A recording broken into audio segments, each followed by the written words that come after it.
Halo jemaat GBI Kristus Pencipta, kembali lagi bersama dengan saya Finly dan saya Iwan. Kita bersama di Disciple TV. Kali ini kita akan bahas ya, teman-teman atau jemaat GBI Kristus Pencipta pernah dengar nggak istilah as you wish? Wah. Atau bahasa Indonesianya itu terserah kamu.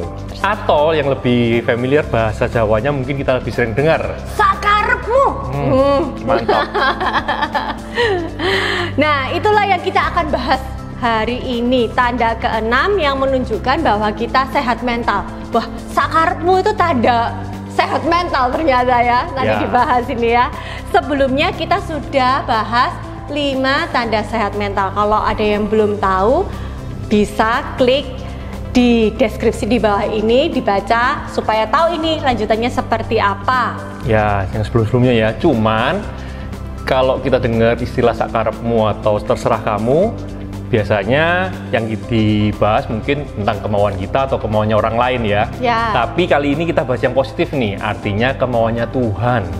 Jadi Dia Tuhan, Sang Penguasa dan atas segalanya, termasuk atas hidup kita. Itu yang kita bahas ya, kemauannya Tuhan. Nah, tanda ke-6 sehat mental menurut 2 Petrus 1 ayat 3-8 adalah kesalehan. Istilah yang biasanya kita artikan sebagai kealiman alias hidup lurus, nggak neko-neko. Tapi untunglah ada terjemahan sederhana Indonesia dari Alkitab yang menolong kita itu paham bahwa ternyata makna kesalehan adalah semakin hidup sesuai dengan kemauan Allah. Kok bisa ya hidup sesuai dengan kemauan Allah?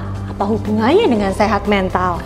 Nah, untuk itu kita perlu ingat minimal 4 hal ini. 4 hal ya.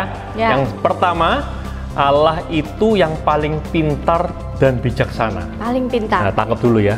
Yang nomor 1, kita yakini, kita percayai dan kita tangkap bahwa Allah itu yang paling pintar dan bijaksana.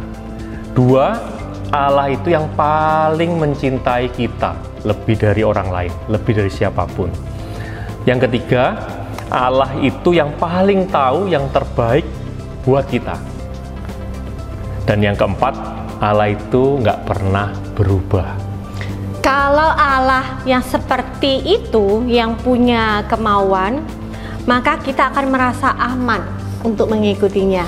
Rasa aman yang sejati merupakan kondisi mental yang kita butuhkan untuk tetap tenang apapun yang terjadi, sehingga kita bisa mengatasi berbagai macam tekanan yang terjadi dalam kehidupan. Nah kan, akhirnya kalau kita bisa pahami itu, ingat baik-baik, percaya itu, artinya kita akhirnya bisa sehat mental. Sehat mental. Nah, supaya bisa hidup sesuai kemauan Allah, ada 3 kondisi yang kita perlu miliki, yaitu 1, punya keinginan menyenangkan Tuhan. Kita akan senang kalau kemauan kita terjadi kan? Nah, begitu juga Allah Tuhan kita. Tapi ya, bagaimana supaya kita selalu ingin menyenangkan hatinya Tuhan ya Ko ya? Gimana? Melebihi menyenangkan hati kita sendiri, gimana? Nah, gini. Coba sekarang kita ingat-ingat atau kita bandingkan hubungan antara orang tua dengan anak. Nah, orang tua dengan anak nih ya, pasti seleranya, keinginannya, moodnya pasti nggak pernah sama. Misalnya contoh nih, saya punya anak nih ya, teman-teman, bapak-bapak, ibu-ibu di sini yang lagi lihat juga mungkin punya pengalaman yang sama, atau anak-anak yang punya orang tua di rumah juga. Nah, pas waktu makan, kita mau pergi makan gini ya, saya sering nih, saya kan hampir tiap hari keluar makan, jarang makan di rumah nih. Nah, pertanyaannya pasti mau makan apa, gitu kan? Ini pasti terjadi sama, ini juga keluarganya Ibu Finly pasti juga sama ya. Kalau mau keluar, mau makan apa, makan di mana. Nah, ini masalahnya. Problem saat ini, selera makan angkatan kita dengan zamannya anak-anak muda, anak-anak kita sekarang, selera makannya jauh berbeda. Jadi kalau saya atau Bu Finly saya tanya, selera makannya apa? Kita pengennya nasi goreng. Wah, ya. Barusan makan nasi goreng. Iya, asyang kayaknya ya barusan makan nasi goreng ya. Nah, kita juga pengen nasi pecel misalnya gitu, Wah, rawon. siapa pecinta rawon dan nasi pecel nih? Tapi percayalah sama saya, kalau kita tanya sama anak-anak SMA saat ini, anak SMP, SD, atau teman-teman yang masih muda-muda, generasi sekarang, mau makan apa? Saya ingat saya yang paling sering adalah Japanese food, sushi, kemudian Korean fast food, Korean food, Western. Nah, kira-kira seperti itu. Nah, katakanlah misalnya sushi Pak, gitu ya, ingin makan sushi. Nah, sebagai orang tua yang baik, sebagai orang tua yang ingin menyenangkan anaknya, mau ngajak anaknya pergi kan, ingin menyenangkan anaknya pergi makan. Nah, akhirnya saya atau kita seringkali mengalah. Kita nggak memaksakan anak kita untuk makan selera kita, tapi kita yang menyesuaikan dengan selera makan anak kita. Begitu. Seringkali anak-anak kita juga melihat sih sebenarnya, mereka sadar juga nih orang tuanya ternyata mengasihi mereka, menyayangi mereka, dan setelah diinget-inget, iya ya tiap kali makan kok Papa terus ini. pilihan saya yang dituruti sama orang tua. Dan mereka melihat, oh ternyata orang tua saya mengasihi saya ya. Dan pasti anaknya pingin juga berbuat baik sama papa mamanya. Dengan cara apa? Mungkin dengan cara belajar sungguh-sungguh, menghasilkan nilai yang baik, performa yang baik itu di sekolah maupun di tempat prestasi yang lain. Mungkin mereka memang bikin kartu say thank you atau Happy Mother's Day, Happy Father's Day, seperti itu.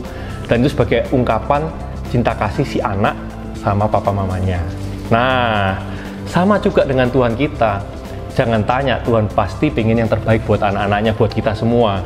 Dan itu kelihatan banget ketika Tuhan kirim putranya yang tunggal, lahir di dunia, mati buat kita, menebus dosa-dosa manusia, membuat kita bisa terhubung lagi sama Bapa. Dia sertakan, dia kirim Roh Kudusnya untuk menemani, menghibur, dan menguatkan kita. Wah, itu luar biasa banget kalau dia ngomong kebaikan Tuhan.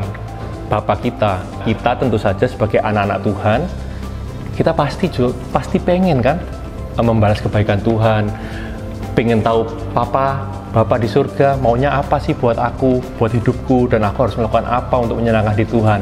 Nah, itulah yang terjadi. Jadi jangan lupa ya, rumus ini kelihatannya, saya ceritanya panjang, tapi simple banget, dasar banget buat kekristenan dan buat kehidupan rohani kita.